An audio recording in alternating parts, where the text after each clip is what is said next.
Okay, so I had a 4-year-old patient that was admitted with hyperbilirubinemia, and the patho for that. So, as red blood cells break down, and at the end of their neonatal life, the hemoglobin separates into globin and heme, and so those heme fragments are basically indirect bilirubin. So those bind to albumin for transport to the liver.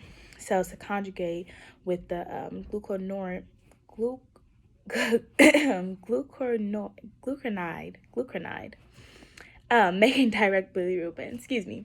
So basically, it conjugates with this glucuronide, and it makes that direct bilirubin. And so, because the conjugated bilirubin is fat soluble, so if it's not excreted through the bowel, which is usually is excreted through the bowel, and some through the urine, if it's not able to be excreted that way, it may escape into the extravascular tissues, and that's when it results in the hyperbilirubinemia. So, some of the background for this. So, patient about 3 days, she was born at St. Vincent. 3 days later, the mom and the father noticed that she had a really yellow appearance. So, called the doctor. Doctor said bring him into the ED. And so, um, last night, so the day before, the bilirubin was 16.1. So that was very concerning, and so they kept him overnight as a way of bringing the bilirubin down. Keeping up with feedings was important, so making sure that she's eating, the patient is eating, and expelling that out. And then phototherapy was something that was also used. So phototherapy works by lowering the levels of bilirubin in the blood, and it's called like kind of like photooxidation. And so it basically adds oxygen to the bilirubin, so it's easily dissolved in water, and that'll help it get out the system. So, she was looking real. The patient was real yellow. Bilirubin was 16.1 yesterday. The last check today, this morning, was 12.4, so it went down a whole lot. Um, the mother also had preeclampsia as one of her complications, and hypertension. It's one of her complications during birth. And the baby is on breast milk. When she's not latching well, they do use a bottle, but the breast milk is still being given to the baby. They aren't too against formula, but they would rather use breast milk. The baby was also feeding well. She was latching on, getting to the bottle and drinking around 30 to 35 mLs each time.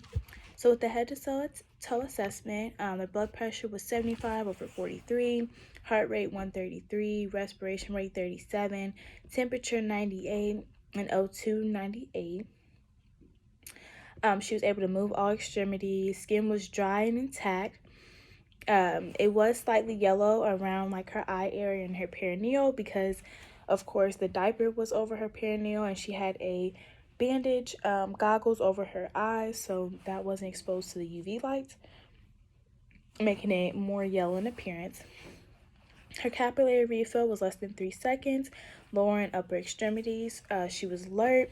She responded when touched. You could tell that she was her level of consciousness was up, which is very important because that could be a sign of jaundice getting worse.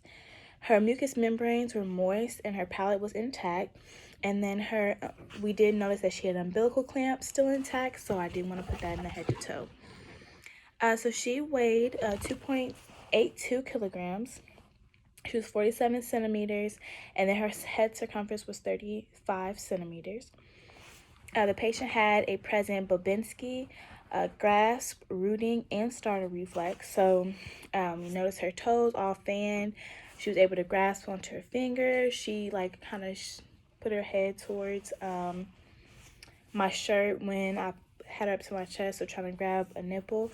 And then she did have the starter reflex when that was multiple times. So her anterior and posterior fontanelles were soft and flat.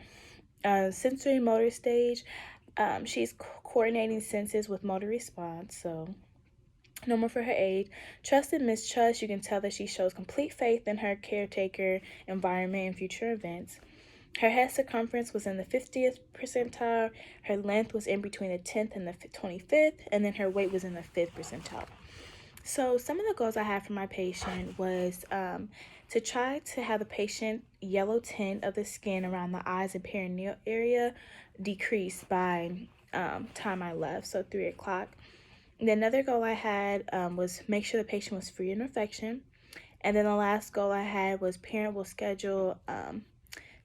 have a schedule in place to alternate care between caregivers by 3. So I'll get into explaining some of those.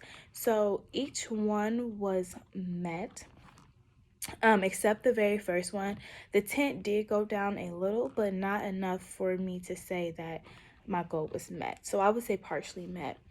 So for the first nursing diagnosis was neonatal jaundice. So that goes with the goal of reducing the yellowness. Some of the supportive assessments were that her skin was slightly yellow around her eyes and perineal area, and then her bilirubin was ranging between 16 and 12.4 in the last 24 hours.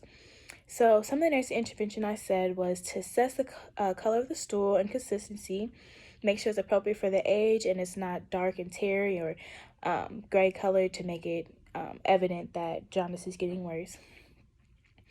I had RN gently press her forehead and around her chest areas to see if that yellow appearance is shown, and that's every 4 hours. And then for the first one, it was every time the diaper is changed.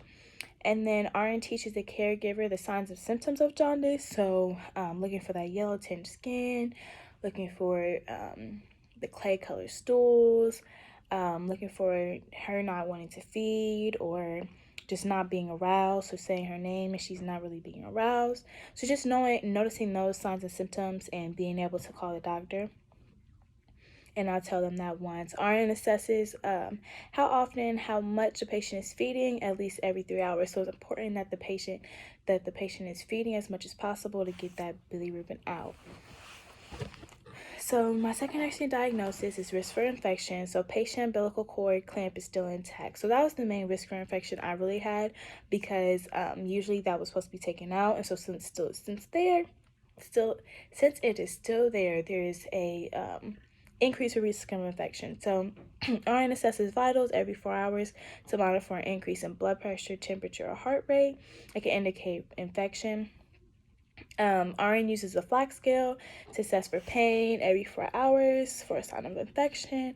RN teaches parents once about the signs of infection and to report to doctor if suspected to keep the baby healthy. And then these signs of infections are in my next intervention. So RN assesses for warmth, loss of function, redness, and swelling every 4 hours.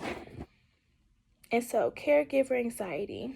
So this will go with the parent will schedule a place in alternate care between caregivers by 3. So some of the supportive data that I saw that the mother had preeclampsia and the mother and father's, this is their first baby. So I could tell just by being in there that the dad didn't completely know what he was doing, but he was very eager to learn. So that was very important. Some of the nursing interventions that I had for them were that the RN assessed the caregiver's anxiety once because their feelings can influence the baby. So it's very important to try to have the parents calm down and feel more relaxed because how they feel really does transmit to the baby. And then I had RN instructs parents to deep breathe to reduce anxiety as often as needed. So just tell them, okay, just take a deep breath. And then just hopefully that will make them feel a little better. RN teaches caregiver to make a schedule to help divide out responsibilities between the two to help minimize role strain. So basically, so he did tell me that they do kind of have that. So since she pushed out the baby, he said that he has those nighttime checkups, those nighttime changes. So that was good. So not one person has more of the bulk of the work than another person. And then lastly, RN encourages father to express stresses about having a baby as often as needed to help him feel less anxious. So it was just really important that he expressed what he wasn't comfortable with and what made him nervous. So then we as nurses can help him feel better. And so overall, I really enjoyed my last clinical day at the hospital. It was really, really nice to have such a wide range of patients. And this one was just so interesting because you can't really talk to them. You can't, you can hold them and everything, but they can't really answer anything. So it was just really interesting doing vitals and just assessing that child. It's really fun, honestly. And yeah.